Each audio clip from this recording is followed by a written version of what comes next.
Hello everybody, Odyssey64 here, and today I actually want to talk about the Splatana. There's been a lot that has been going on with the Splatana recently. I've recently reached 4 stars on it, and I kind of want to give my thoughts on it. I will be giving my thoughts specifically on the Splatana Wiper, but I think some of it can be applied to the Splatana Stamper as well. So today, I want to talk about what makes Splatana interesting, the good and the bad of it, and of course my conclusion and final thoughts of it. So subscribe if you would like to see more of this type of content, and let's get into it.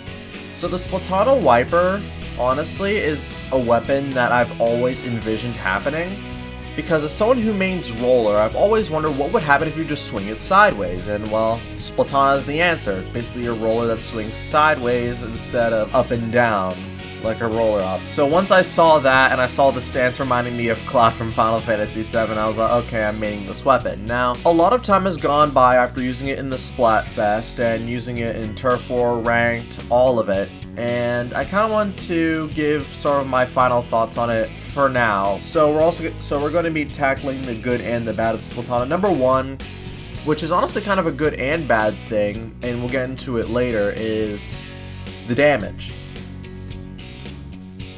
Now, some people don't like the damage. I actually think it works very well. It combos very well with Torpedo, and Ultra Stamp is not in a good spot right now. I mean, if you guys know Splatoon 3, Splatoon 2, you guys have seen the clips of Ultra Stamps not connecting, so hopefully that will be fixed.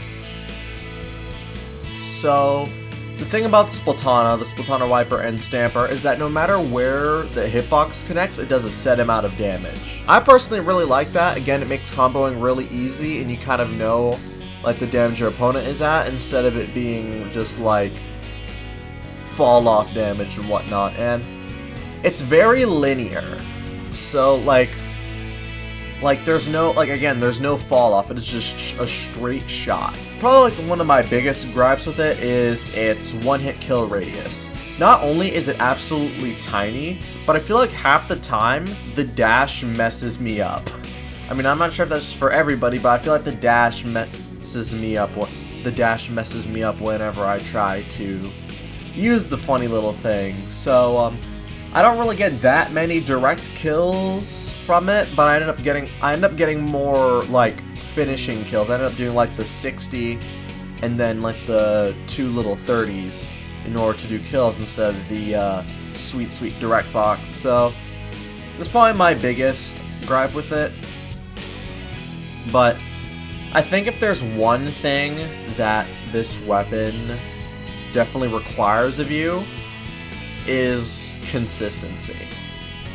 Like, that is the key thing about Splatana. You have to be a consistent player, not necessarily of the game, but of like being able to get these hits in, because these hits are very narrow. The hitboxes are not very wide and forgiving, which is honestly crazy to think that someone who plays a roller like me wants to use Splatana. I mean, like, rollers don't know what a consistent hitbox is, and now with Splatana, there's a such thing as a consistent hitbox, and I'm playing both of these weapons interchangeably, both in Turf War and in Ranked.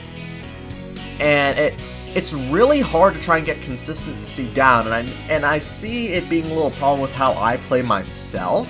Like, you're either like splatting people left and right, or you're not doing anything. When I look back at my replays, thank goodness for Nintendo for actually adding those, I realized that a lot of the matches that I would win with my team, I would have somewhere around the double-digit kills, like 10, 12, 14 kills, or splats, rather. But yet, whenever I lose, it's because I didn't get any splats, like 0 to 5. Because that's what this weapon thrives off. It's a Slayer.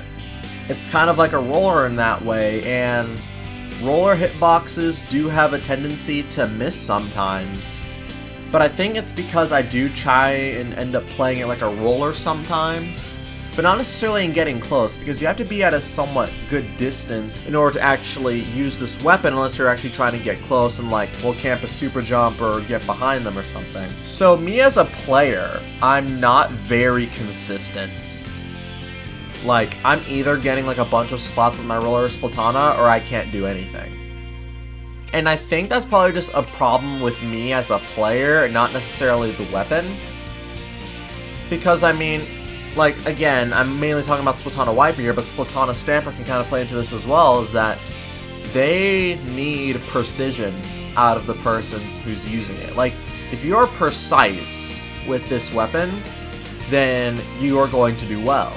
If you're not precise, you're going to end up missing all of your slashes, and it ends up becoming very frustrating because you can't do anything. And then pretty much your team is down a player. Because you can't really ink turf either. Or at least in the Wiper's case. In the Stamper's case, you can kind of ink turf a little bit. But as for me personally, who actually honestly prefers the Wiper because I like having it a little bit faster and having such combo potential, I just think that me as a player, it's hard for me to switch interchangeably between a non-consistent hitbox weapon being a roller and a consistent hitbox weapon being the Splatana. And that's also just something more for me to try and work on. And not necessarily the weapon. I mean, this is kind of what this turned into, with me trying to learn how the Splatana Wiper works and how the Splatana Stamper work and how it works in the game, and especially what type of gear I want to use. Because you can play this weapon two different ways, which is honestly something that's really kind of unique about this weapon. You can kind of, for most other weapons, you can only really play it one way. With like gear dependency, like blasters, like you need intensify action or else you're not going to get that much out of it. With the Splatana, I think you actually can have multiple different playstyles because the thing that I always wonder is, do I want to use Ninja Squid? And if I have to use Ninja Squid to get up close, I need some swim speed to counteract the Ninja Squid slowdown. And then I also need ink resistance so that way I don't end up getting caught inside enemy ink and slowing down. But if you want to play the more combo potential route, you want to use Sub Saber, Main Saber, to make sure that you have enough ink so you can actually throw torpedoes in combo correctly. And I'm still trying to figure out which way is best. Right now I'm still going with like that really aggressive style, and whenever I do well, it does really well, but at the same time, it also can end up failing very poorly, and I can't do anything. So in conclusion, I'm just gonna say it right now, I'm not dropping Splatana. I'm not giving up on it yet. The game is still too early to decide that, but even still, I'm not gonna give up on this weapon.